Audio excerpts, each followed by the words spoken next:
Don't waste all the good stuff on the off air. Let's go.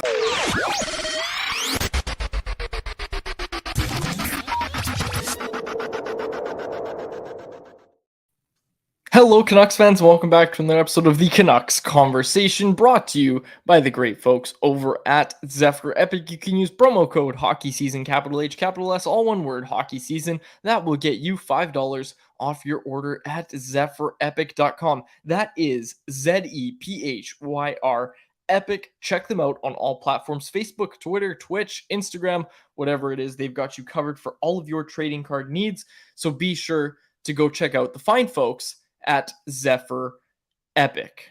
Retail location in Surrey and free shipping on all orders over $50.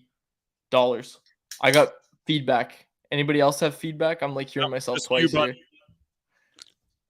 Oh, I can hear it too. You know what just happened? I Yep. hate this.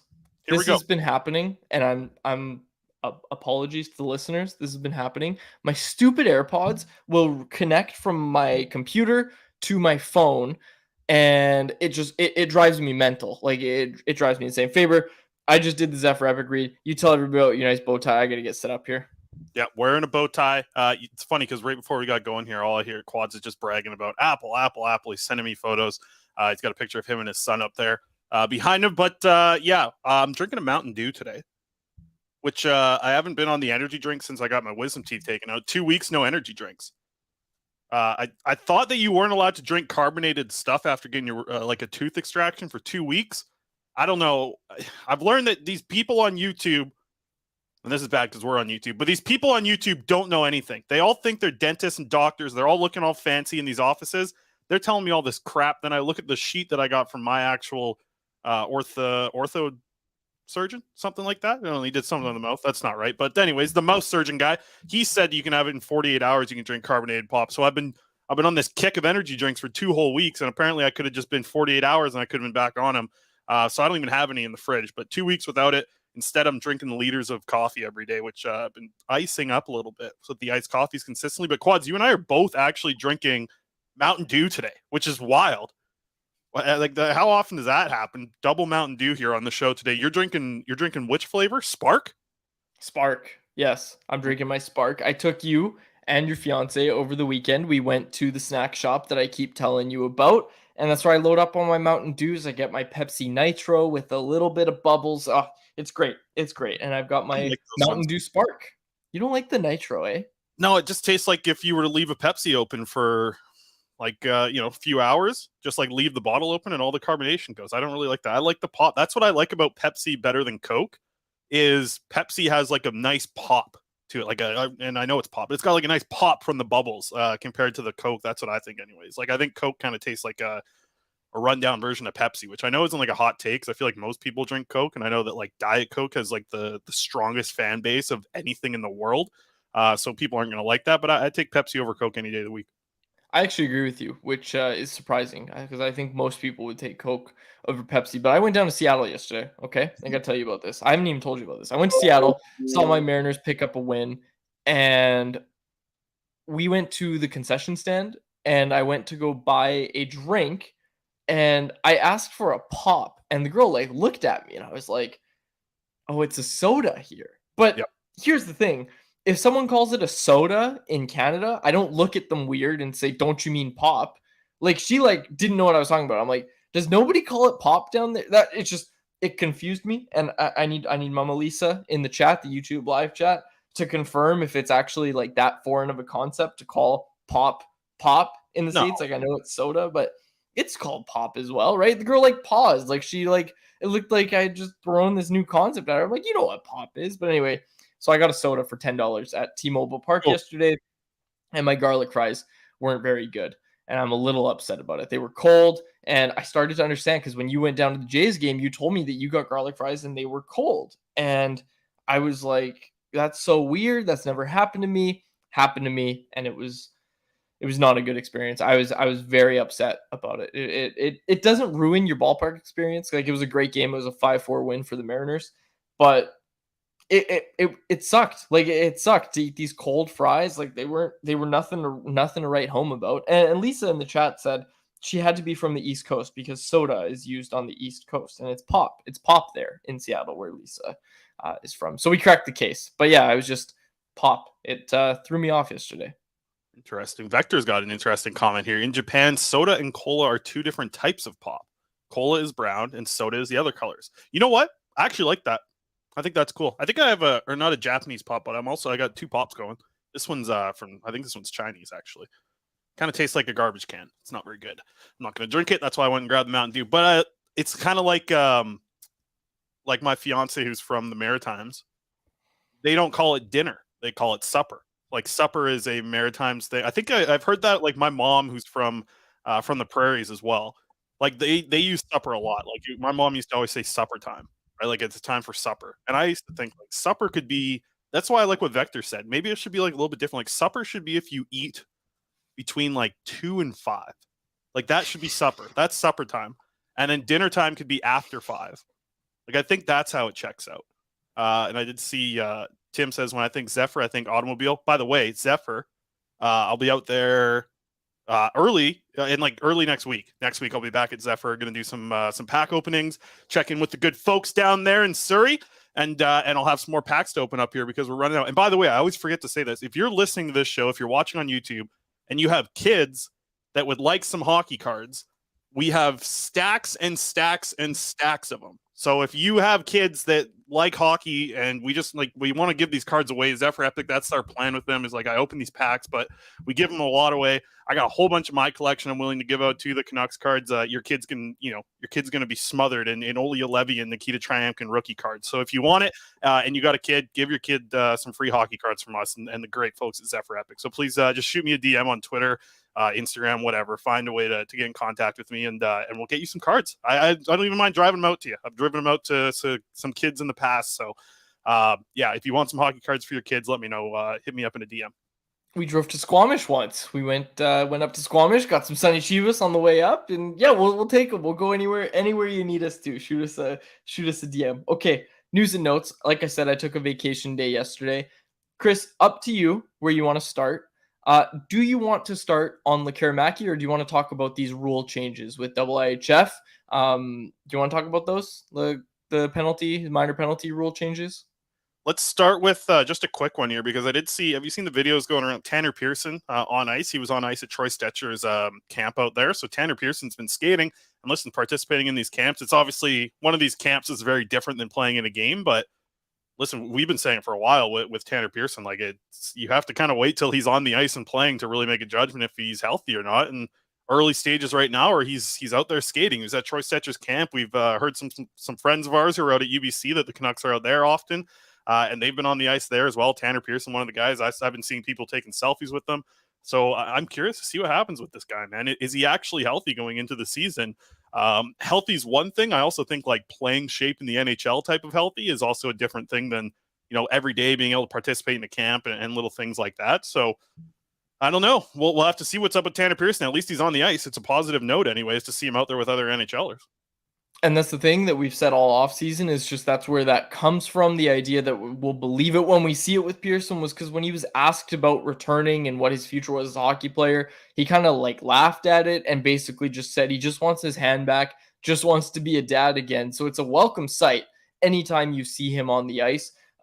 We weren't sure we would see it, but now we've seen it, and that is very, very welcome news to kick off the show today for sure.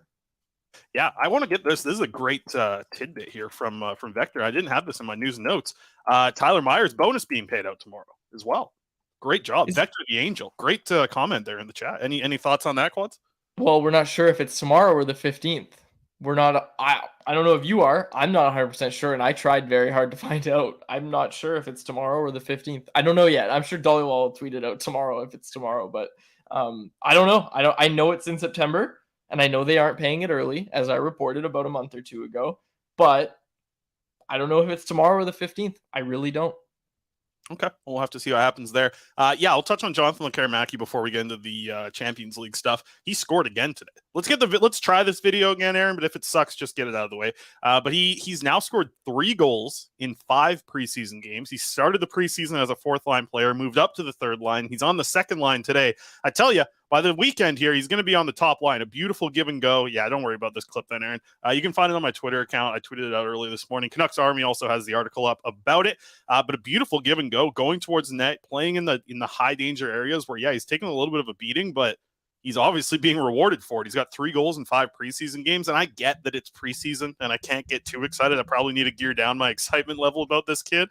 But, man, like, I don't know, maybe not. Like, 3 goals in the preseason, 3 goals in 5 games, that's not, like, an easy task. There's not a lot of guys in the SHL preseason who are scoring that, right? Am I getting too excited here, Quads, or is this fair, do you think? He's got 3 goals in 5 preseason games. I think it's reason to get excited. And I think when we go back and look at how he finished the season, where he finished strong in the Allsvenskan playoffs after a fairly frustrating year, I think there is some reason to get excited. I think we're seeing Canucks fans start to get excited. I'm seeing it in the Canucks Army comment section, in the YouTube live chat here. Nathan jumped in and said, can we get 15 minutes of pure Lekkerimaki hype? You know you want it, Faber. And honestly, it's hard to disagree right now. There is a ton of hype surrounding this guy right now. Definitely, I'd say the most since he's been drafted by the Canucks, other than maybe the offseason. Like, basically, as soon as he hit the ice after being drafted, the hype went away, right? Like, there wasn't much going on after he got drafted that made people go, oh man, like, this is going to be a great pick. I think it was kind of the other direction. And then we saw him finish off really strong. And for him to kind of pick up where he left off, if you will, and I know it's only preseason, but it is a league higher, right? Like, he is in the SHL compared to the Allsvenskan. It's a welcome sight for sure. Yeah, and Cactus Jack says he's a good player. Last year he was battling mono. That's the interesting thing for me, is watching him play. It's like he looks stronger. He looks like he's more willing to go to those, like, you know, go to the slot, go to the net, these type of things. Even in, like, defensively, there was a couple plays today where he, like, as the winger, you play high, you cover the defenseman, you move when they move, you type of thing. Like, it depends on your defensive structure as well. But, like, you saw him a couple times today come back towards the net, just get a stick in on a guy who was about to have, like, a really good scoring chance inside. And I was like, wow, like, the defensive game is even there too. And I just, maybe, like, you have to think that the injuries, like, they obviously hurt him last year. Like, you know, having the foot injury, having the concussion, having mono, these things make it very difficult for what you can do on the ice when you're actually playing games. And I tell you, after a full off season of being healthy, being able to train, get a chance to go to development camp, not have to fly all around the world and do the Summer World Juniors and do the draft and the combine and all these things and meetings with teams, like, it is a little bit more settled for him. He's got a buddy there at Orebro with Elias Pettersson. DP, he's playing there. He was on the third pairing today, playing on the right side, I should say, by the way. A little interesting note there for Elias Pettersson. But yeah, I just think that it's more about the process of how he's getting there to those goals to me. Like, the goals that he's scoring are all downhill from, like, the circles in. Like, the red dots in. Like, he's not scoring one-timers on the power play where it's like he's going to get those here and there. But the process of how he's scoring his goals right now are all, like, downhill from the circles towards the crease, and he's finding the back of the net. It's great to see, and I like the way he's moving, because he's kind of dodgy in the offensive zone of, like, okay, there's a guy here. I'm either going to jump hard to my left or to my right to create space and find, like, a shooting angle that I can get. And he does a really good job of that. And today, the thing I noted was, like, he's starting to beaver tail a little bit, right? If people don't know what beaver tailing is when you're slapping your stick on the ice wanting the puck.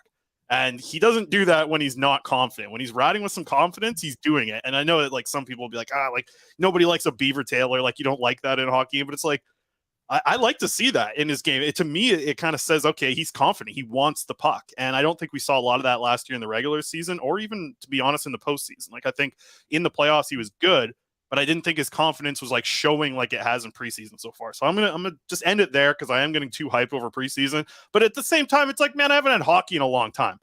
Okay, maybe let me have this a little bit. It's nice to watch Canucks prospects score. Speaking of Canucks prospects, 3 of them participating in the Champions League opener today, which, like, began the whole series. And for people who don't know what the Champions League is, it's similar to what soccer has for the Champions League, where teams from around Europe compete and they play to decide who the champion of all the leagues are, right? And I mean, there's better teams in the SHL that aren't in Champions League. There's certain teams from certain leagues that are better that aren't in this. So it's not like the best of the best, but I mean, it kind of is. And they got 3 new power play rules. I'll just read them off, and then we'll get your thoughts on this, Quads. So the 3 new rules that the Champions League is getting for theirs, and by the way, this is a 24-team league, I guess a league, where they play down. They're going to play 6 games, 3 at home, 3 on the road. Then they're going to go to the playoffs, which is going to be 16 teams going to that, and it's just going to break down in some sort of playoff games where they play 1-1, 1 home and 1 away. work their way down. But let's get to the rules. A minor penalty will continue even after a power play goal is scored. A minor penalty will end if you score a shorthanded goal. And if a goal is scored on a delayed penalty, the penalty will still be served. So this is creating an opportunity for more goals, in my opinion. That's what I get from these new rules. Connor McDavid and Leon Draisaitl might hit 200 points each, like if those rules come into play. And I'm not just saying that because we got our friend, I forgot to mention him, Aaron Bordado, our technical producer out in Edmonton. He's our technical producer, like I said. But you look at this and you just imagine like what it would have looked like, what it would have looked like if these were rules in the NHL last year. And aside from there being way more offense, there would just be it would almost be hard to watch. Like it would be hard to watch, like the Canucks, for example. The Canucks historically bad penalty kill try to kill off penalties. Like there were multiple instances last year where the puck was dropped on a Canucks shorthanded opportunity, and then immediately it's in the back of their net, right? And if that happens 3 times in the span of 2 minutes, that's just, not only is it deflating for a fan, but it's also kind of, okay, you're going to have a lot of fans just checking out because, well, that was a span of 2 minutes and the game's basically over for us now, right? So I don't know. Like, I don't know how much I like the rules. I always try to say, like, okay, well, if it's not broken, don't try to fix it. And like, I wouldn't consider myself a traditionalist, Chris, but like with baseball, for example, like they had the pitch clock additions and they have these 3 new rules to, help offense, all that sort of stuff. And like, I've watched a lot of baseball in my life and I watch games regardless of how long they take, but I really like the pitch clock. And I was starting to recognize that, yeah, okay, maybe a 4-hour playoff game isn't great, and the 3.5-hour regular season game 162 times a year isn't good for the sport. So I looked at that and said, okay, that's kind of a problem. Has anybody said this is a problem with penalties? Like, it almost feels like you're trying to fix a problem that doesn't really exist, if that makes sense. Like, and like I just kind of outlined, I think you would have the potential to create more problems, more than you would be creating solutions, right? And that's kind of my stance on it, is I don't like to try to fix problems that don't exist. And that's what I feel like is happening here. I don't know. I don't know if it's trying to fix a problem. I think it's trying to create more goals. And I guess that could be the problem. The hockey's not having enough goals. I think that's the way you could look at it. But I really like the idea of, I don't really know about like you score a goal on the power play, you keep going. I don't really like that one. But I love that if you score a shorthanded goal, the penalty ends. That's awesome. I love that. That's an awesome rule. I think that could be something. And that's the thing. Like, they're trialing these 3 rules. They're using them for the whole Champions League. You're going to have a good sample size of games here. We're talking about 24 teams playing 6 times. What's that? 142, something like that. 140-ish games. You're going to have a good sample size here to work from to see like what you like from these new rules. And I think that you're going to like that one about, hey, you score on the shorthanded, you kill off the penalty. I love that. And somebody brought it up in the chat here. I just missed it. Yeah, if the penalty ends when you score, bring on more EP40 killing penalties. Yes, Corey Anderson in the chat. Nice to see you, Corey, as well. Yeah, I like that one. I don't really love the other ones, and I know Aaron's going nuts in our little chat here. He wants every hockey record to be shattered if that happened in the NHL and the Oilers were able to cook with McDavid and Draisaitl doing that. But I really like the shorthanded one, and I don't know about like all the rules needed. Like, I don't know about all of them, but I do think that one of killing the penalty if you score a shorthanded goal, that's exciting to me. I like that, and I think that's such a momentum swing that you can get for your team that I like that one. And I think it should stay. Shout out to the YouTube live chat who predicted that I would start talking about baseball. Reed Buchanan in the YouTube live chat said Quad's ready to start talking about baseball. Then about 8 messages later goes, called it. So yes, I will not talk about baseball more. But the rule that I really have the problem with, Chris, is the one that I kind of focused on. And that's the one where if you score, the penalty doesn't end. I don't know. I don't love that. I got to be honest. I really don't like that. But the shorthanded killing off the penalty, like, I think that's awesome. A shorthanded goal ends the penalty. That is an awesome rule. I really do like that. It's just, yeah, I don't know about that other one. I really don't know. But then on the other side of it, if for a team like Canucks, for example, if you go get a power play, you better make sure you score on it, right?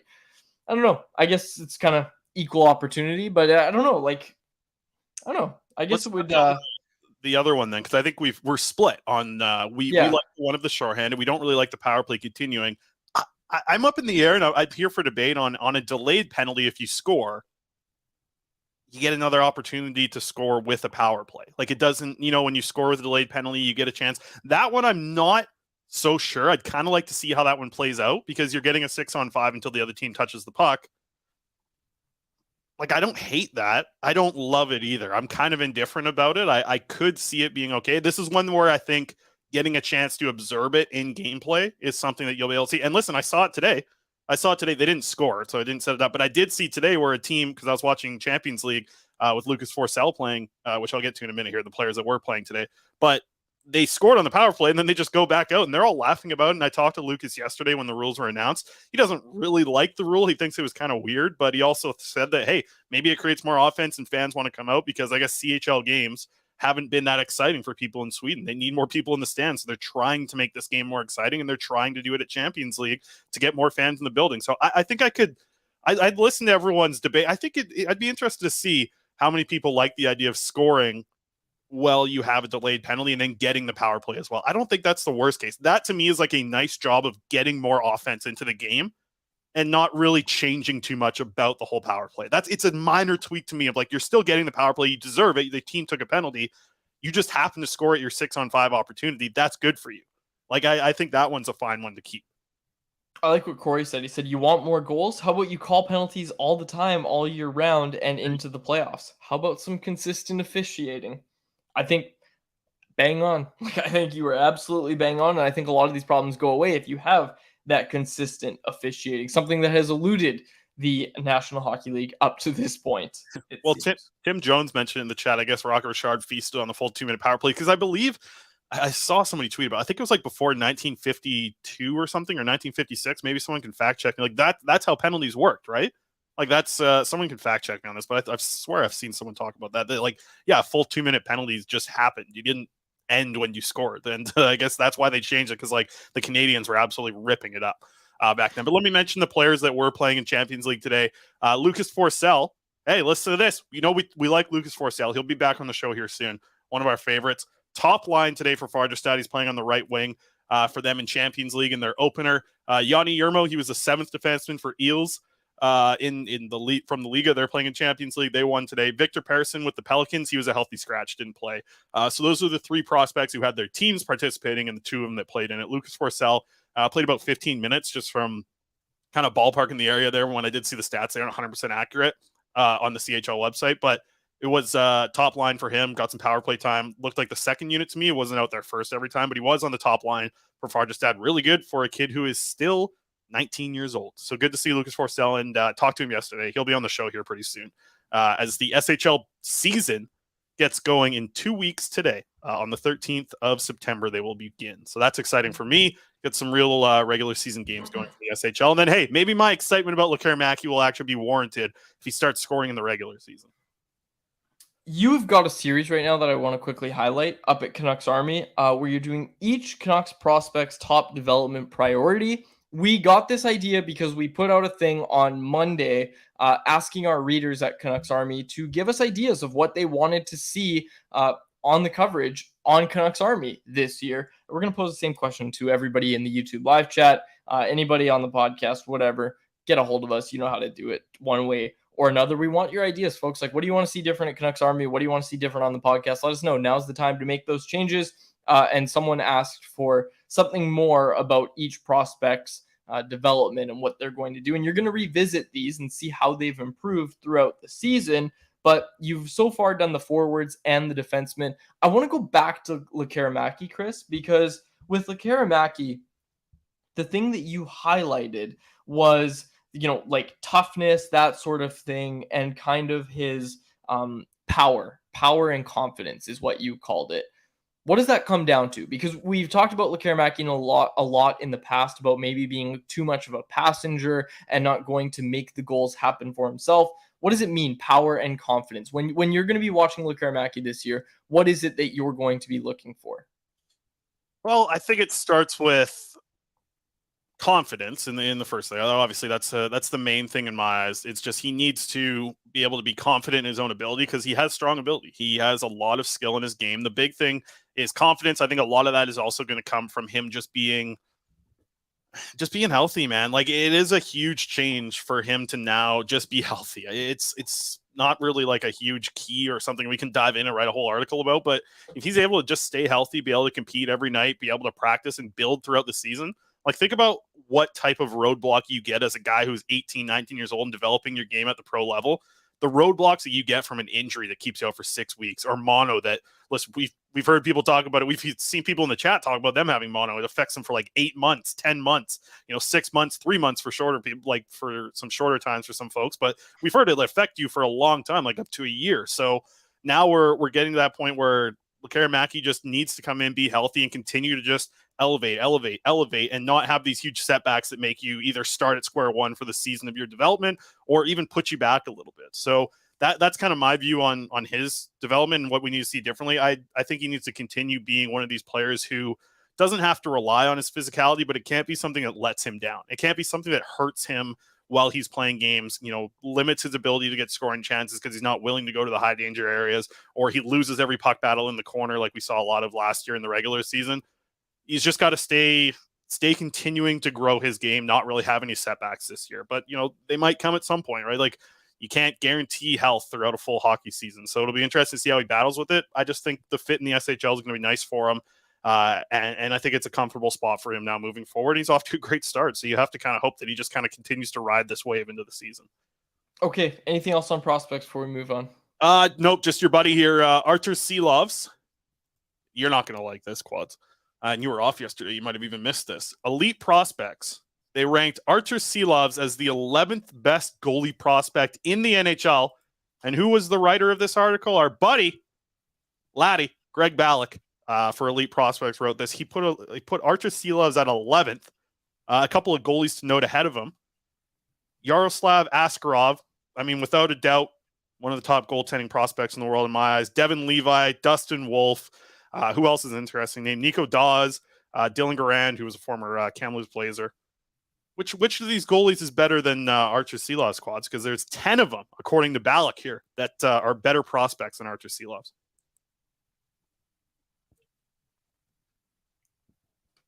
5. Silovs should be 6th, not 11th. Okay. Maybe 7th. He's definitely better than Nico Dawes. He's definitely better than Dylan Garand. I don't know enough about Trey Augustine to give a proper take. I think he's better than Askarov. I think Wallsted's really good. I really like Wallsted. Yeah, big, strong guy. Don't know enough about Dostal. Obviously, Levi's better. Dustin Wolf, conversation to be had. Dustin Wolf's pretty damn good.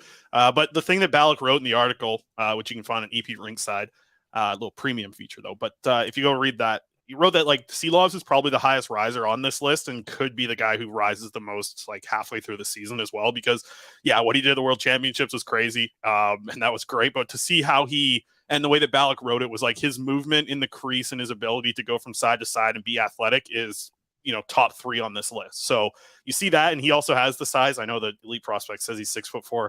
He's like 6'2", but he's got the length, right? He's got that. He's a long 6'2". He's got long limbs, short little torso, long limbs, which is what you want from a goaltender. And it's basically every goalie that the Canucks draft has a small little torso and these lanky old arms.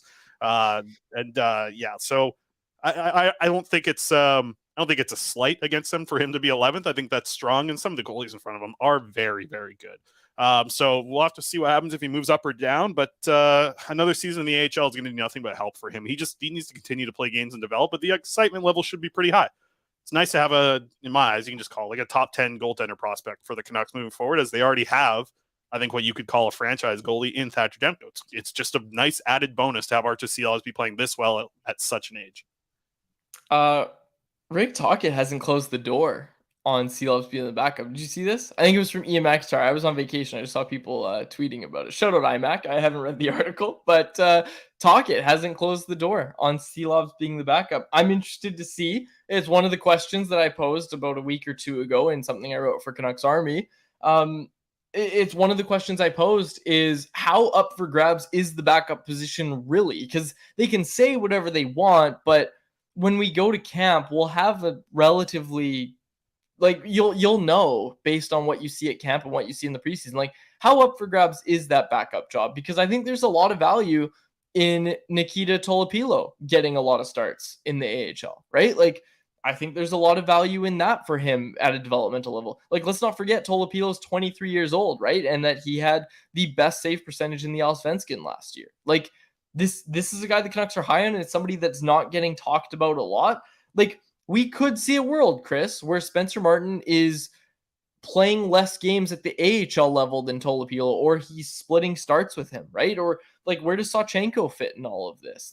There's a lot of variables with the Canucks goaltending situation, but like I agree with you that Silovs is probably the odds-on favorite to start the most games in the AHL and play a ton. But with Tocchet saying that it's not a closed door on Silovs being the backup, I think Spencer Martin is more than capable of being the NHL backup, and I think that's where he should start the season. I've been pretty adamant about that. But like if Martin slips, we're gonna see Silovs back up at the NHL level. Like, getting games in be damned. This guy is going to play at the NHL level. If Martin is costing the Canucks games and they are trying to compete for a playoff spot, they're not going to say, well, Silovs needs to develop. So even though he's a better option, he needs to develop. He needs to start games.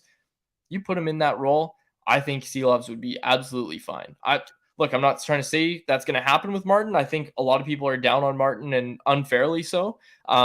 He is being asked again to be Thatcher Demko's backup, and let's be clear, that is not what he was being asked to do last year when he started to falter. So I'll just leave it at that. Yeah, it's true. I think if the position and how you use our Spencer Martin is correctly done, he can be very effective. And I think that's the thing that you want to see next year is can he play once every 10 days? And can he be effective in that once every 10-day outing? Is he working on enough things? Like that's the thing about Martin is like he's a very cerebral type of goaltender who is going to buy the hell into what Ian Clark is telling him every day. And he's going to work on those things extremely hard. So I think that he, in this new spot of actually being the backup, I think he can be effective. I did see a muted person in the chat here mention Tolopilo and Sawchenko will be swapping ECHL duty. That's what I see. I see Tolopilo playing a lot in the ECHL. I think Sawchenko will kind of just be the backup. Maybe even not. Like, I don't know. The goaltending situation in the AHL, now that they have the actual, like, legitimate connection with the Kalamazoo Wings, right, as their ECHL team, like, I do think that they're going to utilize that a little bit more this coming season. And it might be like Tolopilo going down there and being a stud, because listen, the ECHL is, like, probably pretty comparable to the Allsvenskan in skill level, I think. Like, I think it's pretty close. I don't think it's, like, exactly the same, but I think it's pretty close. So he's probably going to dominate that league as well. But it'll be interesting to see with Tolopilo, how he develops, how he looks in camp. And I think you can make that comparable at camp of, like, how he moves in the crease, how he looks. He'll probably get a double training camp, because he'll probably be with Vancouver for main camp, and then Abbotsford as well for their training camp. So you're going to get a lot of an opportunity to see this kid. I really liked what Tolopilo looked like on the ice. You know how much I like Koskenvo. I thought Tolopilo was much better at development camp this year to watch him play. And it'll be interesting to find out where he plays most of his games this year and how many games he gets into in the AHL. All right, let's get to our next topic here. Playoffs. We're going to talk about the Vancouver Canucks, and this is the title of the show. What even is the title? I put it in there. What does it take for the Canucks to be a playoff team? So I want to get 5 things out there, Quads. You and we're going to work together here. You haven't prepared for this at all. I want us to put together the 5 most important things, and the chat can get involved as well, too. I'd love for that to happen, and I see we got a good amount of people viewing the show right now. 5 things, the 5 biggest things for the Canucks to make the playoffs. I'm going to start, and you can follow this up with adding to it or bringing in your own topic, Quads. Health of the stars has to be the big thing for me. Like, you have to have a healthy Thatcher Demko. You have to have a healthy Elias Pettersson. You have to have a healthy Quinn Hughes. Likely JT Miller as well. Like, those players, like those 4 or 5 top players have to be healthy. And I've already seen the chat blowing up. Healthy Demko from Amish Space Force and Corey Anderson. So those, like, I think healthy Demko, is that the biggest player who has to be healthy to keep this team in a playoff contention? Obviously, Elias Pettersson, Quinn Hughes, they're massive impacts to this team. But if Demko's healthy and on his game, he might be the most important player for this team to be a playoff team. Yes. I'm going to do something scary, Chris. I'm going to ask you and everybody listening to this to think back to, I think it was 3 games maybe, that Elias Pettersson missed last season and what the Canucks looked like, and recognize that the Canucks center depth doesn't look that much better than what it was last year. Like, hey, we really like the Suter signing. We really like that. Teddy Blueger is somebody that I think doesn't get talked about enough, but at best, he's going to be a very, very solid fourth line center. Mm-hmm. You don't really have anybody that's going to step up to fill Elias Pettersson's shoes. Do you think that Silovs can do that for Demko? I might. Like that's what it ultimately comes down to, is who is the person that they're losing? Who is their replacement? How are they going to replace the output that they are losing from that player? I'm not saying that Silovs is going to step in and be as good as Thatcher Demko, but I don't know if the goaltending depth is worse than the center depth. Like, I'll just say that. Like, I don't know if what happens if Elias Pettersson goes down. Like, if you're asking me who misses a 20-game stretch and I have to pick between Elias Pettersson or Thatcher Demko, first of all, I'd rather not answer because that is awful. That is an awful scenario to think about for either guy. But I think it's a little faster than everybody in the chat immediately saying, oh, it's Demko, healthy Demko, healthy Demko. Okay. Like, we're talking a healthy Demko who's also playing as we hope that he will, right? Like, I don't know. Like, I don't know. This is an interesting conversation to have, and there's no surefire answer. I'm just challenging people to think a little bit harder about this, about what the team actually looks like without Elias Pettersson in their lineup for like 20 games. Like, what does that actually look like? Because I don't think it's good. I don't think it looks very good. Yeah, and I don't know if my bow tie is on too tight or whatnot, or if I'm not getting enough blood pumping to my brain. But I'm going to back up the goaltender here and say, like, in your situation here, I think you brought up a good talking point here. 20 games to miss for a player due to injury. Like Thatcher Demko, that's not just like your goalie needs to be very healthy. Your goalie needs to be very healthy throughout the season to be on his game. Like Pettersson at 60% is a much better contributor to the team than Thatcher Demko at 60%, right? And I think we saw Thatcher Demko not at 100% all season long last year, coming off of a very minor surgery as well in the offseason. Like that was tough for him to come back. But now you're not looking at a Thatcher Demko who came off of an offseason surgery. You're looking at a guy now who's coming off an offseason, becoming a dad and being able to work out full time here. He's been in Vancouver for a long time. I think he's one of the guys who probably was one of the earliest to get back into Vancouver. I think that a healthy Demko, or even like that's what I'm thinking, like a 60% of Demko, it's worrisome if he's not very healthy. So I'd have to say that he probably is the most important guy. I know that I get where you're coming from. You say Silovs is, going to be able to come in and pick up the slack and be a half decent goalie.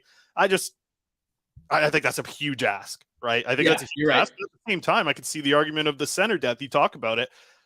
It's a huge ask to ask Pius Suter to be a second line center on this team. It's a huge ask to move Teddy Blueger up, and now you have like kind of a whole chop down bottom six with your center group. Is Sheldon Dries back in the lineup yet? Like these type of things are very difficult. But I do think a healthy Demko to me is just the biggest thing for this team to get into the playoffs, right? Like I think a healthy Demko is most important. You are going to get, like, Pettersson's going to be effective in his role, even if he's a little banged up throughout the season. I think it's going to be difficult for Thatcher Demko to be as effective if he's banged up throughout the season. So I have to look at it that way, and I think Demko is the most important. A healthy Demko would be number one for me.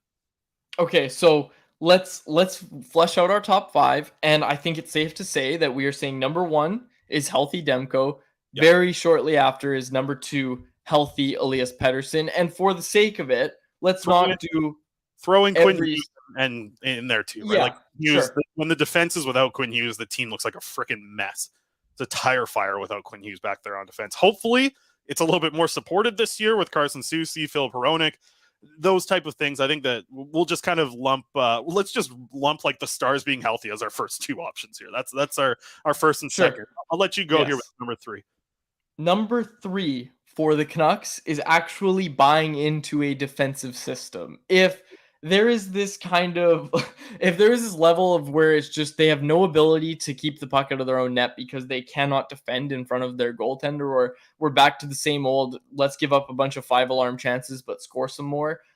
I don't think it's going to be sustainable for them. I think this team needs to actually show that they can defend at 5-on-5, and this narrative where they've just been a completely inept team when it comes to defending in their own end, that needs to change. Like that needs to change for this team. So I will say number 3, the defense that has now been rebuilt by Alvin and Rutherford needs to actually show up. You've got Philip Hronek, you've got Carson Zeus, you've got Ian Cole, you've got these guys that they have gone out and acquired.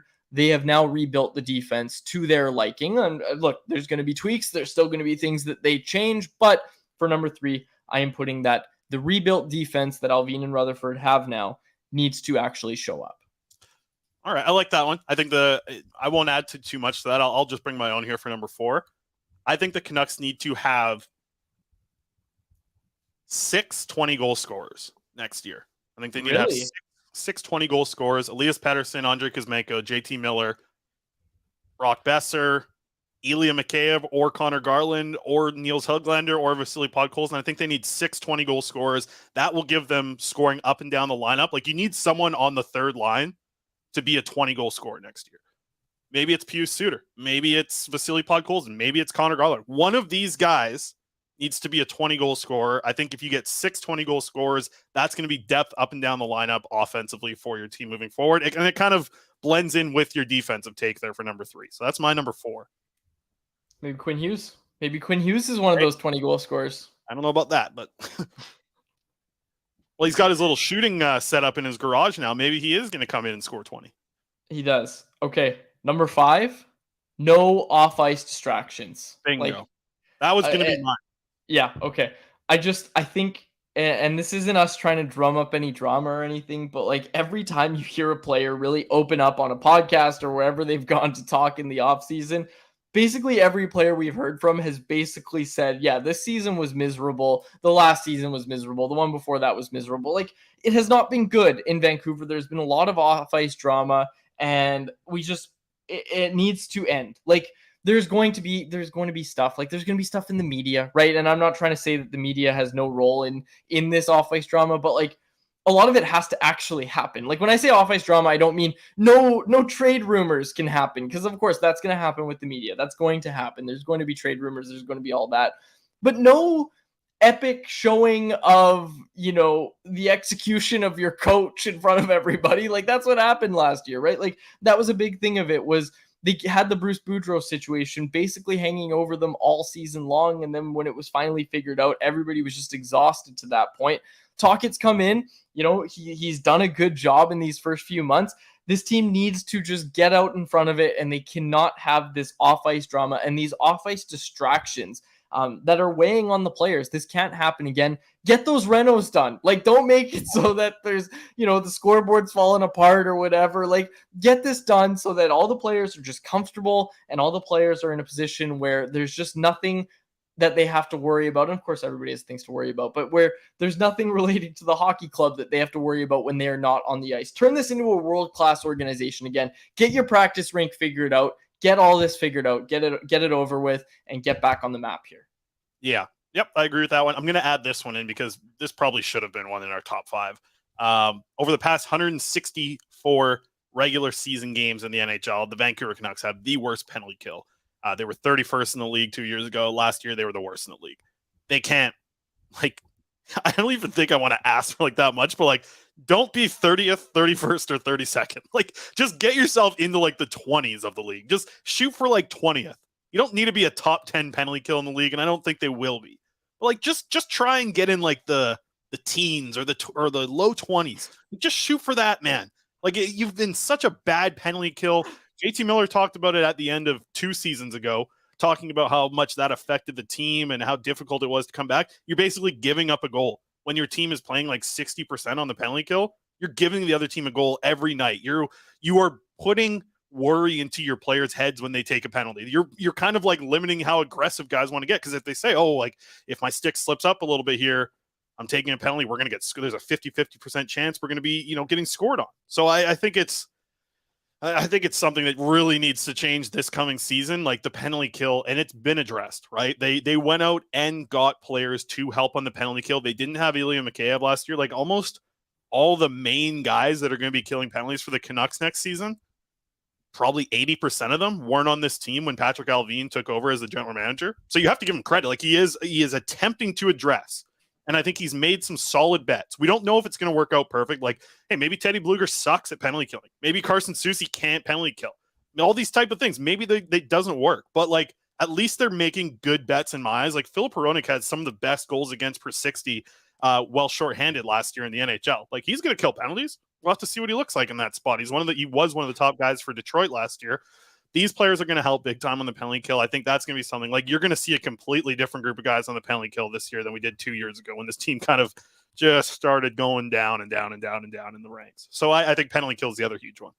If Teddy Bluger shows up and can't kill penalties, the Canucks need to look inward, not outward, and go acquire new penalty killers. Teddy Bluger saying that, I'm just saying, you know what I'm saying? Like maybe one of these guys isn't the best penalty killer out there, right? Like maybe that's just what I'm kind of thinking. And with all this in mind, Chris, I will bump down my first number 5 that we gave and that you also said was your number 5. We're trying to figure out the top 5. I think our top 4 is very solid, but I think the fewer off-ice distractions one, that goes away if you have an average penalty kill. A lot of those distractions go away if you have 620 goal scorers. A lot of those distractions go away if your team can defend at a somewhat competent level. And a lot of those distractions go away if your stars are healthy and performing all season long. So I will say, in order for the distractions to go away, the Canucks need to have a successful season. And as we've figured out with this top 5 list, the way to have that is with a healthy Thatcher Demko and the rest of your stars. It's with the defense showing up. It is with you having, like you said, 620 goal scorers, and it is with you having a better penalty killer. And I think that is a good place to close out today's show. But before we do that, we've got our poll question. We've got our Betway bet of the day. So bear with us, folks. We've got a final, 5-10 minutes here. Do you have anything else you want to get before we get to the poll question? Let's get to Kyle's question here. One of the new additions, including Mikheyev and Hronek, who do you think will become the Canucks' most important penalty killer? Let us know in the chat as well. Who do you think, Quads? Who's of all the new additions, and like you said, you can include Mikheyev and Hronek into it.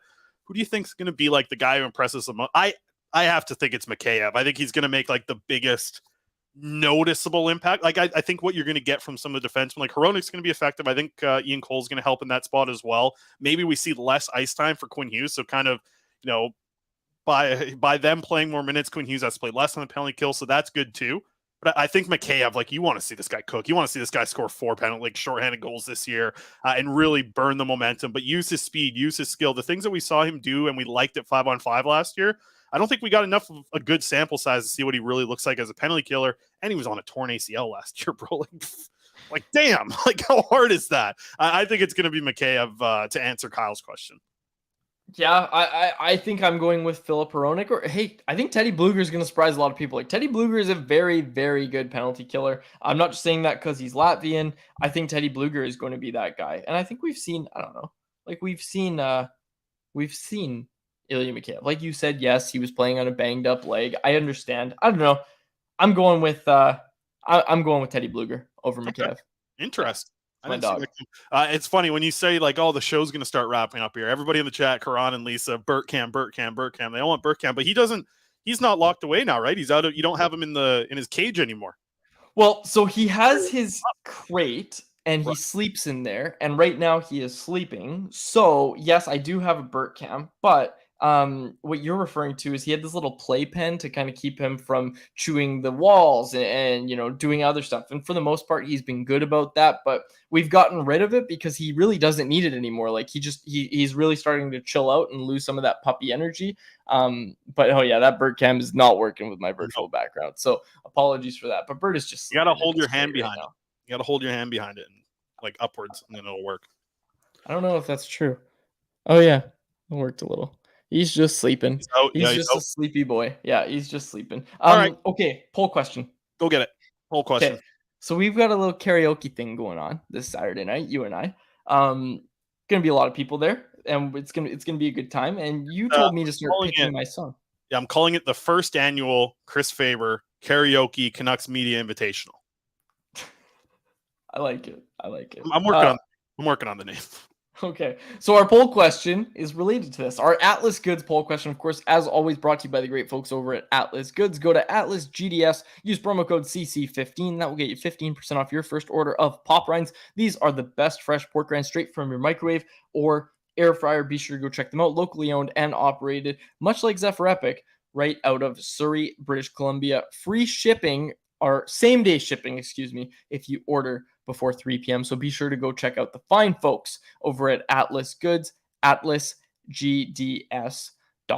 Our poll question today: what should my song be? Wow, you worded this weird. What should Quad sing this weekend at Chris Faber's Media Karaoke Night, or Media Invitational? Karaoke Invitational is First annual.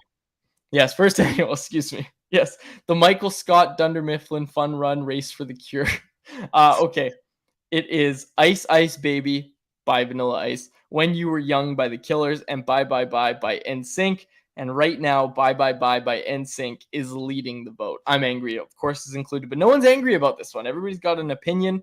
Ice Ice Baby coming up the rear. I thought that would be more popular. I'm going to probably sing all three of these, but we have agreed that we will post the video of me singing Bye Bye Bye. This is going to be on the Canucks Convo Patreon. So patreon.com/Canucks Convo, $5 and $10 tiers gets all the bonus content. You will have my full performance where I do all 5 parts of Bye Bye Bye. And there's going to be other boy bands in there too. Let's be honest here.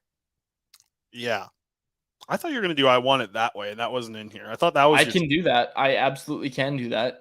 You've heard me do that. That's why the reason you think I can do that is because you've heard me sing it to myself when we've been like working. I've been like humming it and singing it to myself. And yes, I will do all 5 parts like I do with every boy band song. Yeah, well, I sent you a list of all the good karaoke songs because I've got a huge list. I'm going to get this printed out so everybody can, if you don't know what you're going to sing, you got to get up there. The interesting thing I heard was because Harm's going to be there as well, Harm Dial, and he said he's singing Dua Lipa.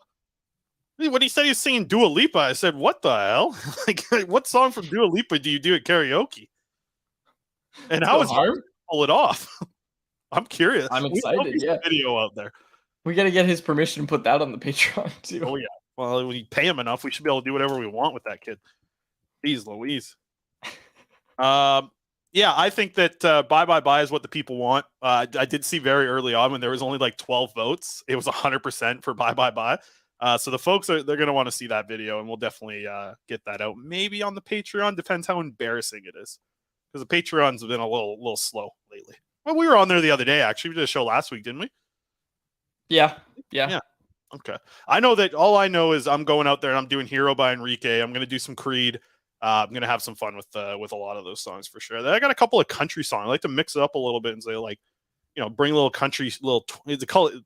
This better not be like racist to say. No, you know what I'm not. No, I could say it. Country twang, right? That's not a bad thing to say, right? Or is that? I don't think that's a bad thing to say. Country twang is like the accent on the country. Maybe not. I hope I just didn't cancel myself there. I think I'm okay. I think you're okay. I think you're good. Okay. I don't understand if whatever. I think that's fine. Okay. Are we done?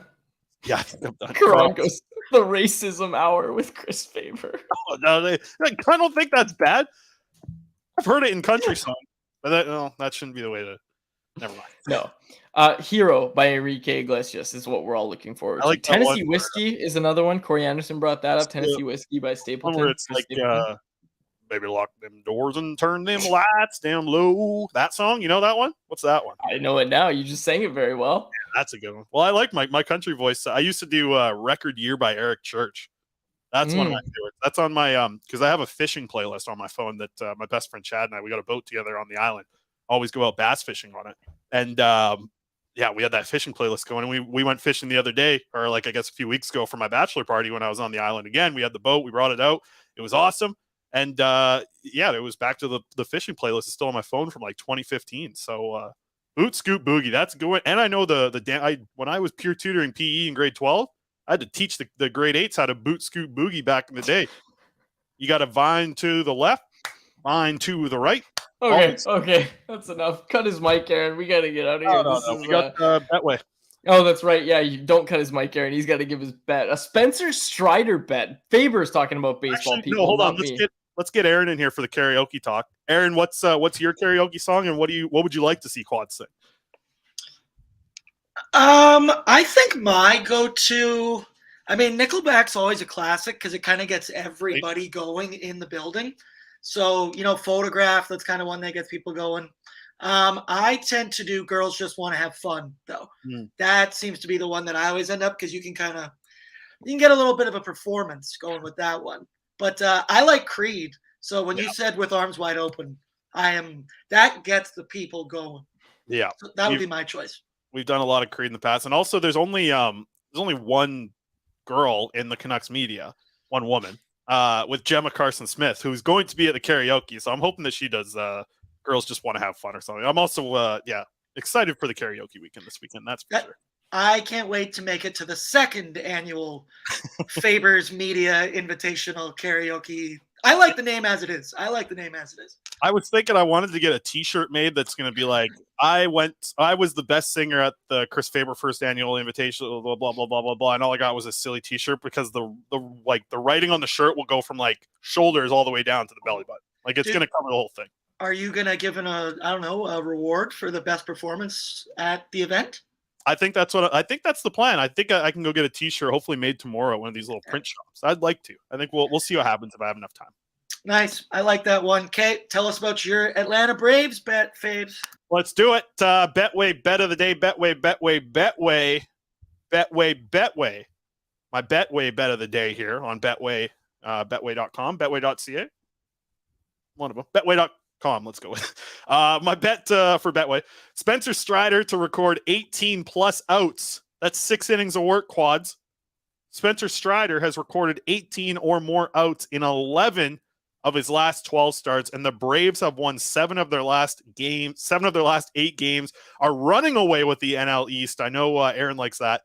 So I say they're going to give Strider, 6 innings of work. They're at that point in the season where they don't need to stretch him out, but I also don't think they want to have him going 5 innings and kind of getting into that groove.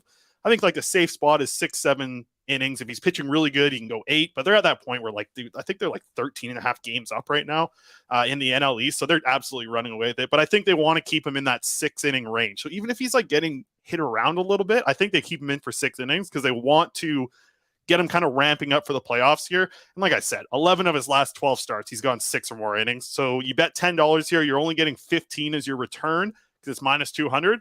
But hey, that's an easy one right there on Betway, Betway.com.